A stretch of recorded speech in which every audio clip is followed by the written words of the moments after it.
دنیا میں ایک قسم وہ ہے جو اللہ کا انکار کرتے ہیں. پھر ایمان والوں میں بھی دو گروپ ہیں. آج کی پوری گفتگو ایمان والوں کے دونوں گروپ سے متعلق ہے. چونکہ مسلمانوں کی ایک بڑی تعداد بہت بڑی غلط فہمی کا شکار ہے،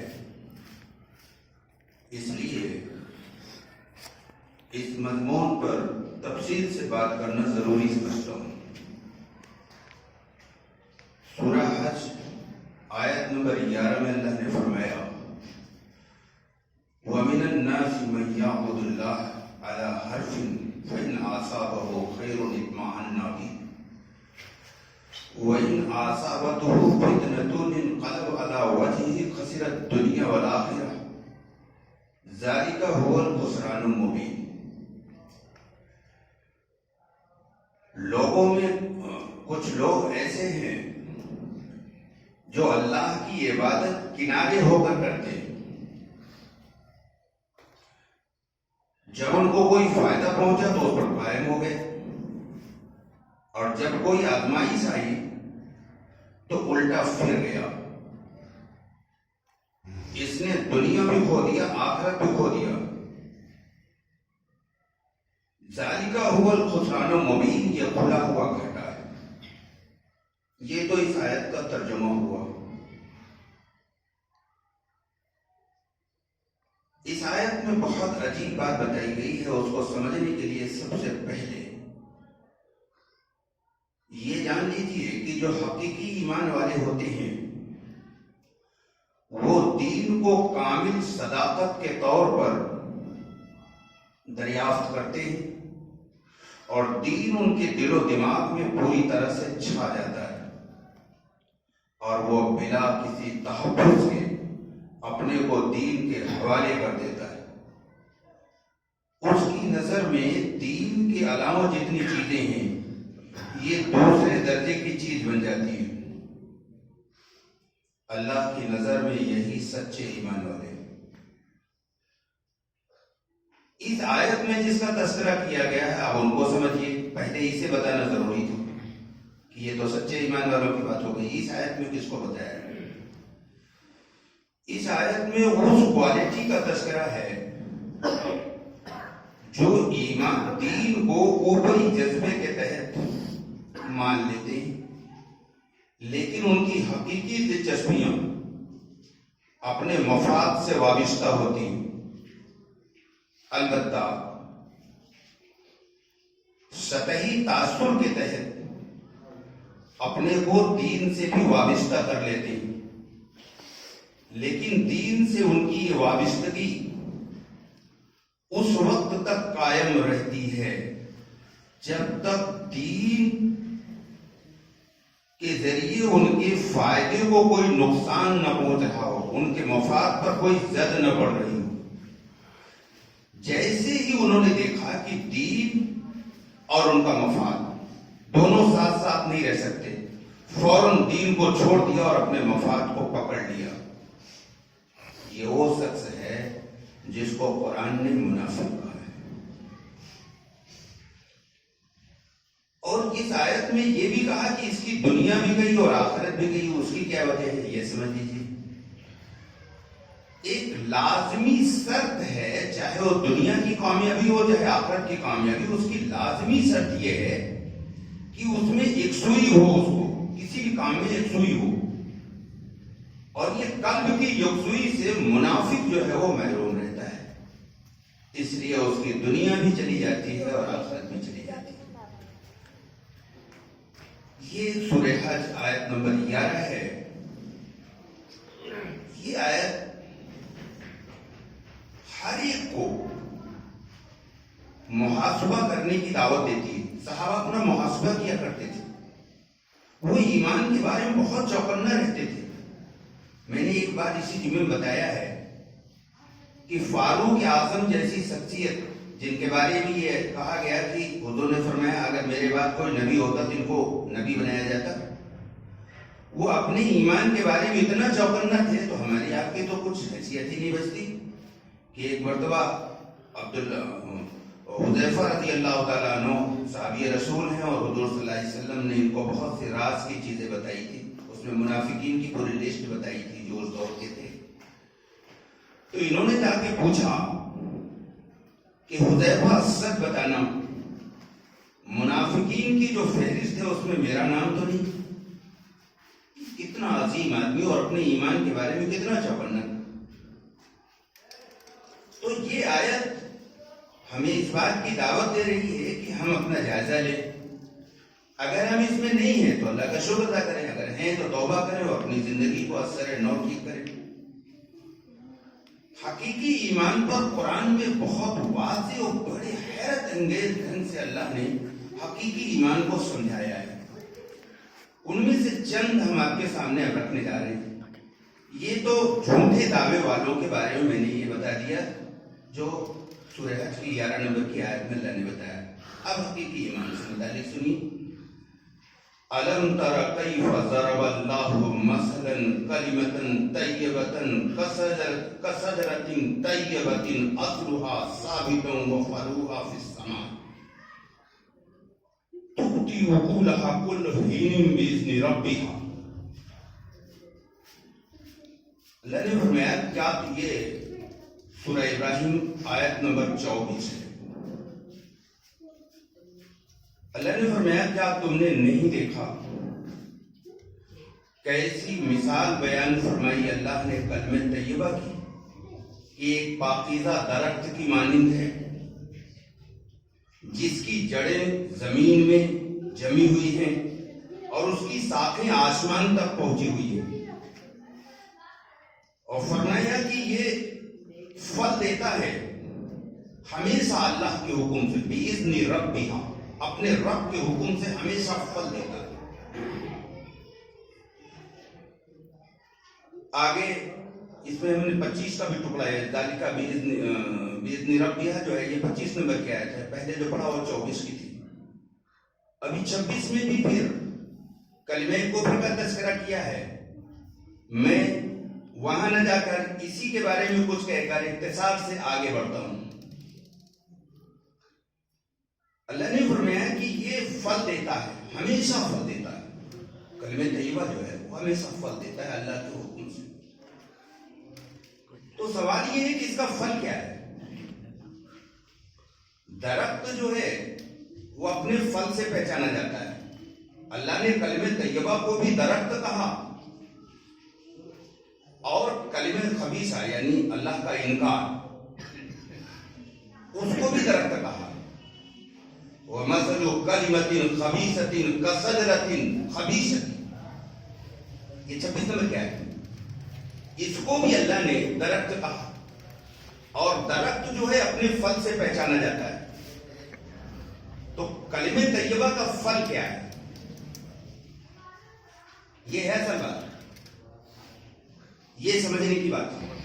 اللہ نے اسی آیت میں کہا 25 نمبر کی آیت میں کہ اللہ مثالیں اس لیے بیان کرتا ہے تاکہ لوگ نصیحت حاصل کریں.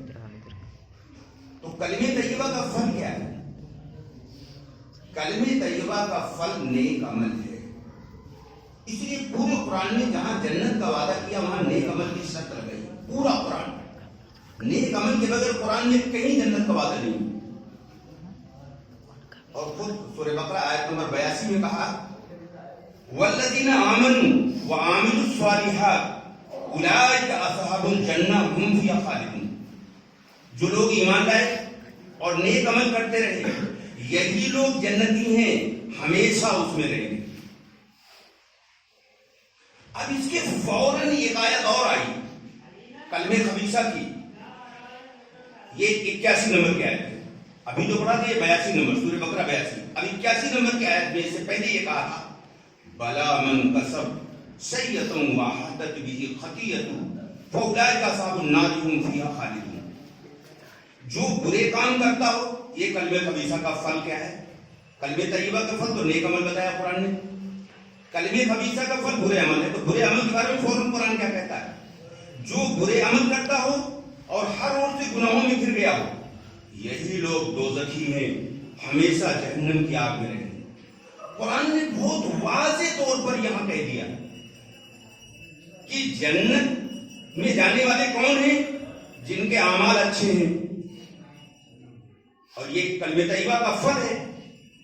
اور جہنم میں جانے والے کون ہیں؟ جن کے اعمال خراب ہیں، یہ کلمہ خبیثہ کا فل ہے۔ فرمایا یہ جہنم میں جنت میں، کوئی بات یہاں لگی لکھی نہیں، بالکل صاف واضح کر دیا اللہ نے۔ اب میں ایک تیسری آیت لانے جا رہا ہوں، سورہ آل عمران آیت نمبر 77 میں اللہ نے کہا ان الذین یشترون بعہد اللہ وایمانہم ثمنا قلیلا اولئک لا خلاق لهم فی الآخرہ ولا یکلمهم اللہ ولا ینظر الیہم یوم القیامۃ ولا یزکیہم ولہم عذاب الیم۔ یہ بڑی عجیب، بڑی اہم اور بہت ہی آسان انداز میں اللہ نے سمجھایا ہے۔ فرمایا کہ جو لوگ اللہ کے عہد اور اپنی قسموں کو تھوڑی قیمت پر بیچ دیتے ہیں، ان کو آخرت میں کچھ نہیں ملے گا۔ ولا یکلمہم اللہ، اللہ ان سے بات بھی نہیں کرے گا۔ ولا ینظر الیہم، اللہ ان کی طرف نظر بھی نہیں کرے گا قیامت کے دن۔ اور نہ ولا یزکیہم، اور نہ ان کو پاک کرے گا۔ ولہم عذاب الیم، ان کو دردناک عذاب دے گا آخرت میں۔ اس آیت میں کچھ بچا، کوئی شک صبح کی گنجائش بچی جو لوگ قصے کہانیوں میں لپٹے ہوئے ہیں۔ قرآن کتنی صاف اور واضح بات کر رہا ہے۔ ایمان نے کہے دے، اللہ نے کہا جو اس عہد کو پورا نہ کرے خالی زبان سے رٹا لگائے، لیکن اس ایمان کو جو مطالبے میں پورا نہ کرے تو بالکل صاف اللہ نے کہہ دیا اس کو آخرت میں کچھ نہیں ملے گا۔ ملنا تو بڑی دور کی بات ہے، اللہ اس سے بات بھی نہیں کرے گا، اس کی طرف دیکھے گا بھی نہیں قیامت کے دن۔ اور وَلَهُمْ عَذَابٌ أَلِيمٌ، اس کو دردناک عذاب دے گا۔ اتنی صاف قرآن کی آیت آنے کے باوجود آدمی اس فہم میں مبتلا رہے، بڑی تعداد مسلمانوں کی، کہ ہم کلمہ گوئے جنت چلے جائیں گے خالی الفاظ کی بنیاد پر۔ تو قرآن تو بالکل صاف کہتا ہے۔ ایک دوسری آیت لا رہا ہوں، اس سے آپ بالکل ایک دم واضح ہو جائے گا، شک کی کوئی گنجائش نہیں رہ جائے گی۔ یہ سورہ حجرات کی ہے، آیت نمبر 14۔ قالت الاعراب آمنا قل لم تؤمنوا ولكن قولوا اسلمنا ولما يدخل الايمان في قلوبكم۔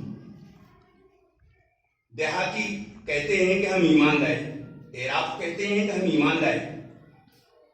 اللہ نے جواب دیا قل لم تؤمنوا، پیغمبر کو حکم دیا کہیے تم ایمان نہیں لائے۔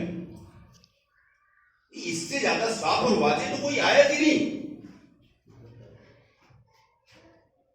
اعراب کہتے ہیں کہ ہم ایمان لائے، اللہ کہتا ہے پیغمبر ان سے کہیے ایمان لانے کی دعویٰ کر، قل لم تؤمنوا، تم ایمان نہیں لائے، بلکہ یوں کہو کہ ہم اسلام لائے۔ ایمان تو ابھی تمہارے دلوں میں داخل بھی نہیں ہوا۔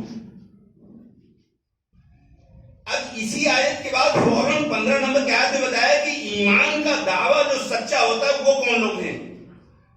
15 نمبر کی آیت سورہ حجرات کی اسی میں، انما المؤمنون الذين آمنوا بالله ورسوله ثم لم يرتابوا وجاهدوا بأموالهم وأنفسهم في سبيل الله أولئك هم الصادقون۔ انداز تو دیکھیے قرآن کا، وہاں تو کہا قل لم تؤمنوا، کہہ دیجیے تم ایمان نہیں لائے ہو، یہ خالی دعویٰ ہے تمہارا، ابھی ایمان نہیں لائے ہو۔ اس آیت میں کہا کہ ایمان والے تو بس وہ ہیں، انداز تو دیکھیے قرآن کا، آپ ترجمہ کھول کے دیکھیے کسی کا بھی، ایمان والے تو بس وہ ہیں جو اللہ پر اس کے رسول پر ایمان لائے، ثم لم یرتابوا، پھر شک میں نہ پڑے، پھر اپنے مال سے اور اپنی جان سے اللہ کی راہ میں جد و جہد کیا، جہاد کیا۔ جہاد مانے لوگ جو سمجھتے جہاد مانے انہیں، جہاد مانے کوشش، سنگھرش، پریاس۔ پھر اللہ کی راہ میں انہوں نے کوشش کیا، اولئک هم الصادقون، یہی سچے ایمان والے۔ کچھ بچا کہیں خالی الفاظ پر قرآن نے کہا کہ بیڑا پار ہو جائے گا۔ اب میں ایک ایسی آیت لا رہا ہوں جس کے بارے میں امام شافعی کا اور بڑے بڑے اہل علم کا یہ کہنا ہے کہ اگر قرآن میں صرف یہی ایک صورت نازل ہوتی تو ہدایت کے لیے کافی تھا، اور پورے قرآن کے بغیر کام چل جاتا لوگوں کا۔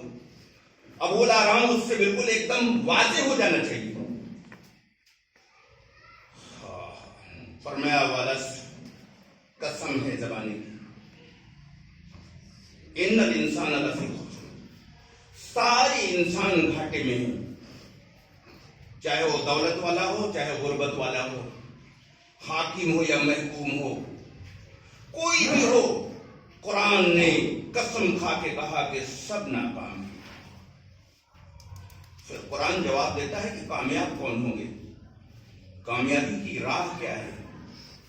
الا الذین آمنوا، مگر جو لوگ ایمان لائے، وعاملوا الصالحات، اور نیک عمل کیا۔ ہر جگہ ایمان کے ساتھ نیک عمل آئے گا، لازم ملزوم ہے، ایمان ہوگا تو نیک عمل ہوگا۔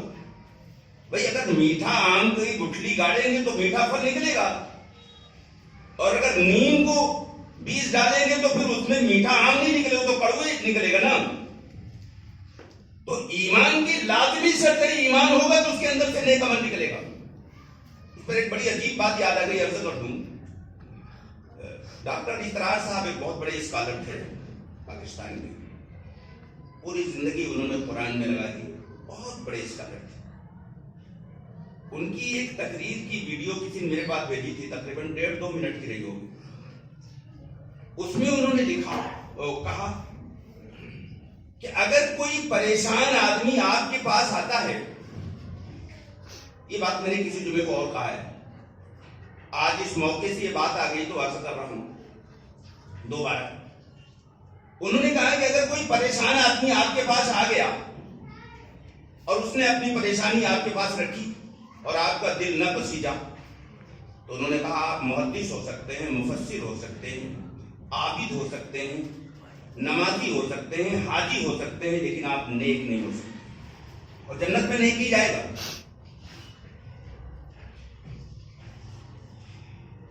تو قرآن نے یہاں شرط لگائی، کامیاب وہ ہوں گے جو ایمان لائے اور نیک عمل کریں گے، اور اسی ایمان اور نیک عمل کی دعوت بھی دیں گے، اور صبر کی بھی تاکید کریں گے۔ یہ 4 چیزیں بتایا کامیاب ہونے کے لیے: ایمان لانا، نیک عمل کرنا، اسی کی دعوت دینا، اور صبر کرنا۔ یہ نجات کا، جنت میں جانے کا کم سے کم درجہ ہے۔ یہ بھی ایک چیز ذہن میں رکھیے گا قرآن کہ اس سورہ میں کم سے کم درجے کی بات ہے کہ کم سے کم اتنا ہو تو جنت میں جائے گا۔ کیا کیا کرے؟ ایمان لائے، نیک عمل کرے، اسی کی بات، اسی ایمان اور نیک عمل کو دوسروں تک پہنچائے، اور اس پر جو مصائب آئیں اس پر صبر کرے۔ یہ کم سے کم درجہ ہے جنت میں جانے کا۔ یہ 4 کام جو کرے گا وہ جنت میں جائے گا، اور جو نہیں کرے گا تو اللہ نے قسم کھا کے کہا تو ناکام ہو جائے گا۔ کیا اس کے بعد بھی کوئی شک کی گنجائش ہے؟ کیا قرآن کی اتنی واضح آیات کے باوجود بھی آدمی قصے اور کہانی میں لپٹا رہے کہ بھائی فلاں قصہ تو یہ بتاتا ہے اور فلاں کہانی یہ بتاتی ہے؟ اسلام قصے اور کہانیوں پر نہیں ہے، اسلام کتاب اللہ کا نام ہے، اسلام قال الرسول کا نام ہے۔ ایمان مفصل میں آمنت باللہ و ملائکتہ و کتبہ و رسلہ، جو کتاب پر ایمان لانا کیا ہے؟ کتاب پر ایمان لانا اس میں کہا نا، ایمان مفصل میں کتاب پر ایمان لانا کیا ہے؟ کہ ہم قصے کہانیوں کو بیس نہ بنائے اپنی نجات کا، بلکہ اللہ کی وہ کتاب جو ساری دنیا کی انسانوں کی رہنمائی کے لیے آئی، اس کتاب میں ڈھونڈے کہ جنت میں جانے کا اور دنیا میں کامیاب ہونے کا کیا فارمولا اللہ نے دیا ہے، وہاں سے لیا جائے گا، قصے کہانیوں سے نہیں لیا جائے گا۔ پوری دنیا میں جو آج نجات کے قصے اور کہانیاں پھیلی ہوئی ہیں، کہتے ہیں صاحب وہ سورہ کہف پڑھ لیجیے بس بیڑا پار ہو جائے گا۔ میرے پاس جو بہت میسج آئے، میں نے پچھلے جمعے کو بھی کہا تو میں نے ایک دن سورہ کہف پوری اٹھا کے پڑھ ڈالا۔ پڑھنے سے مراد تلاوت نہیں جس کے بغیر سمجھے، میں نے اس کا ترجمہ پڑھا تو میں ہل گیا کہ یہ سورہ کہف جس میں یہ ہے کہ اے میرے نبی کیا ان کے ایمان نہ لانے کے غم میں اپنی جان دے دو گے؟ اسی سورہ کہف میں لکھا۔ یہ عجیب بات ہے، یہ امت مسلمہ قرآن کی تلاوت کے فضائل سے واقف ہے لیکن قرآن پر عمل کے فضائل سے واقف نہیں. یہ عجیب بات ہے. اور یہ تو ایک جنگلی آدمی بھی جانتا ہے کہ عمل کے بغیر، چاہے دنیا کی چیز ہو یا دین کی چیز ہو، عمل کے بغیر نہ دنیا فائدہ دے گی نہ دین فائدہ دے گا. تو مسلمانوں نے سوچا سورہ کہف جو ہے جمعے دن پڑھ لیجیے، اس پر عمل نہیں کریے گا. سورہ کہف پر خدا کی قسم چیلنج کے ساتھ کہنے جا رہا ہوں، کوئی کروڑوں مرتبہ سورہ کہف پڑھے اور عمل نہ کرے، سیدھا جہنم جائے گا. یہ کیا تماشا بنا رکھا ہے قرآن کے بارے میں؟ مطلب اس پر عمل نہیں کرنا ہے، خالی اس کی تلاوت کرتے رہنا، جمعہ آ جائے بس کر لیجیے، بیڑا پار ہو جائے. یہ کیا طریقہ ہے بھائی؟ یہ کیسا دین ہے؟ یہ کہاں سے ڈھونڈ رکھا لوگوں نے؟ قرآن اس کی اجازت نہیں دیتا، نبی کی زندگی اس کی اجازت نہیں دیتی، نبی کے صحابہ کا نمونہ اس کے خلاف، اس کی تردید کر رہا ہے. اس لیے میرے دوستو، موت سب کے سر پہ کھڑی ہے. کب موت آ جائے کس کی کچھ پتہ نہیں. یہ بہت مختصر وقت ہے، یہاں ہر آدمی کا ٹیسٹ ہو رہا ہے، ہر آدمی کا امتحان ہو رہا ہے، اور جو پاس ہو جائے گا ہمیشہ کی وہ راحت ہوگی اس کے لیے، عیش و آرام، جو اس کا جی چاہے وہ سب وہاں ہو. بعض لوگ پریشان کرنے کے لیے تنزیہ کچھ سوالات کرتے ہیں کہ صاحب یہ مضمون دوسرا ہو جائے گا لیکن پھر بھی تھوڑا سا لا دے رہا ہوں، ابھی ایمان پر ہمیں کچھ کہنا ہے. کہ صاحب وہ جنت میں مردوں کو حوریں ملیں گی تو حوروں کو کتنے مرد ملیں گے؟ یہ بیہودہ سوالات کرتے ہیں. ٹھیک ہے، ان کو سوال کا حق ہے، قرآن نے سوال کرنے کا حق دیا اور قرآن نے ہر سوال کا جواب دیا ہے. قرآن نے اس کے جواب میں یہ کہا ہے کہ جنتی چاہے عورت ہو چاہے مرد ہو، وہاں جو اس کا جی چاہے گا وہ ملے گا.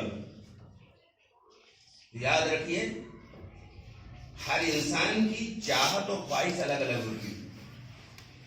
سائیکالوجی کے ماہرین جانتے ہیں کہ جو اپنی فطرت کو ختم نہیں کیا، ایسی عورت 2 شوہر کو پسند نہیں کرے گی.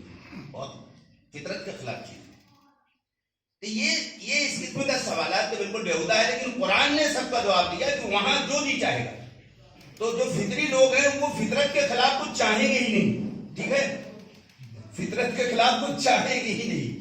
وہ تو نیک لوگ ہو کے بھائی وہی کیوں چاہیں گے.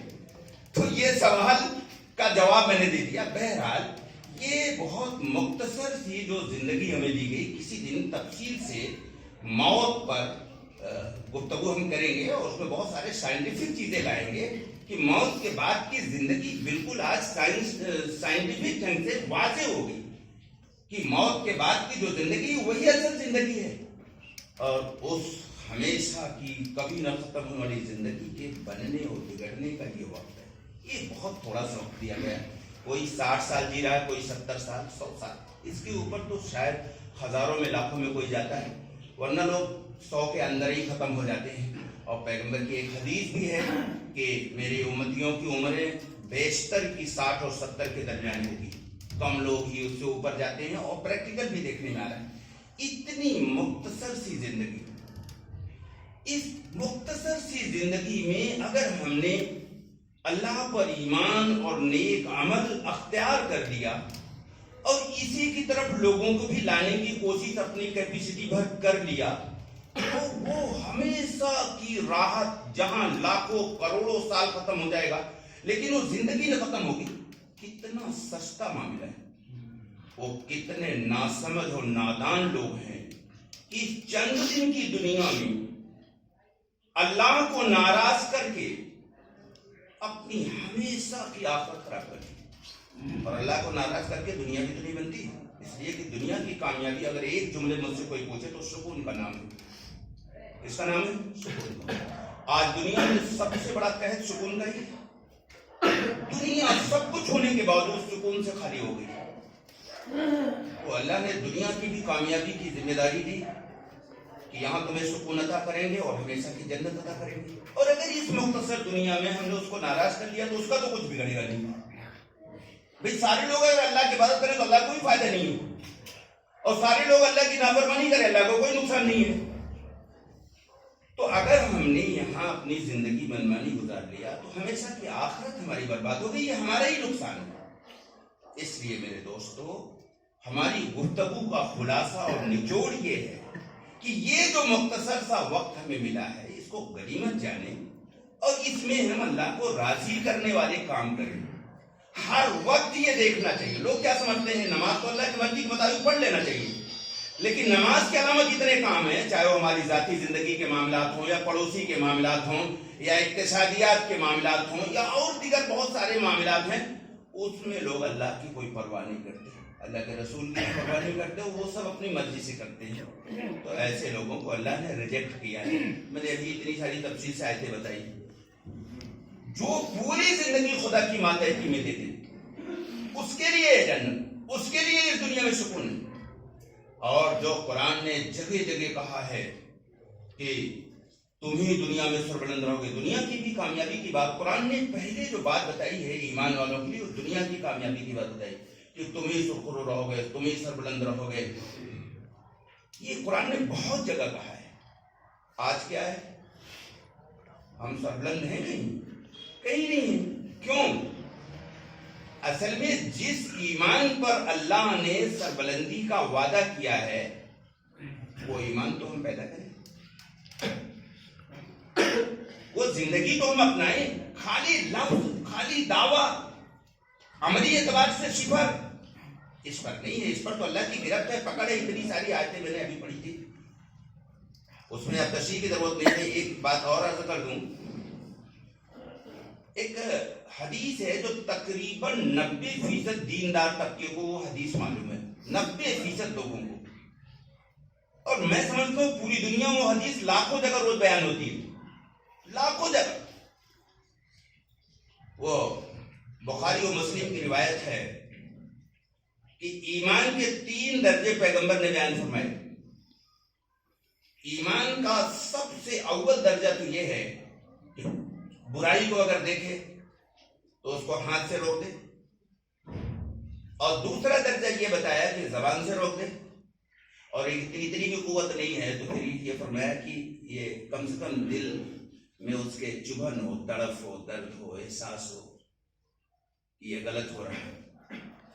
اور اگر اس برائی کو دیکھ کر اس کے دل میں بھی کوئی تڑپ اور چبھن نہیں ہو رہی ہے تو پھر کہا ذالک اضعف الایمان, اب اس کے پاس ایمان نہیں بچا, اس سے کم درجے کا ایمان نہیں ہے.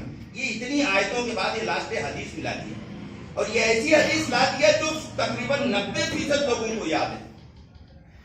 اس لیے میرے بھائیوں وہ ایمان جس پر اس دنیا کی ساری کامیابی, وہ ایمان جس پر آخرت کی لامحدود زندگی کی کامیابی کا دار و مدار ہے, اس کو اتنے ہلکے میں نہ لیجیے, اس کو سمجھیے اور پھر سمجھ کر اپنی دل کی گہرائیوں میں اتاریے اور پھر اس کے مطابق زندگی گزاریے. اگر انفرادی طور پر اتار لو گے تو انفرادی طور پر کامیاب, اور اگر ایک کثیر تعداد میں لوگوں کے اندر اس کو پیدا کر لیا جائے تو پھر اجتماعی کامیابی اسی دنیا میں مل جائے گی, آخرت میں تو ملے گی. لوگوں کے ذہن میں یہ ہے کہ دین کا فائدہ مرنے کے بعد ہے, ایک بڑی تعداد کا. ایسا نہیں ہے بھائی. آپ قرآن اٹھائیے تو پہلا جتنے فائدے اللہ نے وعدے کیے ہیں اپنے تمام احکامات پر, ان کا پہلا فائدہ اللہ نے دنیا میں گنوایا ہے. اس کا دنیا میں یہ ملے گا, یہ ملے گا, یہ ملے گا. اور وہ دعا جو سب لوگ مانگتے ہیں اس میں پہلے دنیا کا تذکرہ ہے, پھر آخرت کا ہے. ربنا آتنا فی الدنیا حسنۃ وفی الآخرۃ حسنۃ وقنا عذاب النار. تو بہرحال میرے دوستو اس دنیا کی بھی, یہ جو ہماری عارضی دنیا کی زندگی ہے اس کی بھی کامیابی اور آخرت کی کامیابی اللہ نے ایمانی زندگی میں رکھا ہے, نہ کہ خالی الفاظ ایمان کا بولتے رہے اور زندگی اس کے برعکس ہو. اللہ ہمیں سمجھ عطا فرمائے. وما علینا